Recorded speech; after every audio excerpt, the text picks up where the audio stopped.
Храна, лекови, плински боци, средства за лична хигиена се само дел од работите кои група на волонтери ги пакуваше во центарот на градот. Организирани преку групата Хуманитарна помош за поплавените семејства во Скопје, викаат дека ова се производи кои се од животно значење за луѓето и дека е направена листа за помошта да се достави до оние кои се најзагрозени во моментов. Организиравме едноставно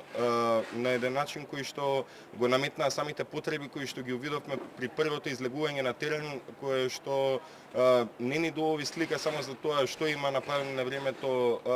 со она што е средното, туку и што им се случува и кои се потребите на луѓето и колкави се капацитетите и на каков начин може да одговориме. За полесна координација одлучиле наместо да има повеќе пунктови низ Скопје, тоа да биде само еден пункт на сквер Јадран, се со цел подобро и поефикасно да ја достават помошта. Додаваа дека спакуваните работи се доставуваат од врата до врата, од куќа до куќа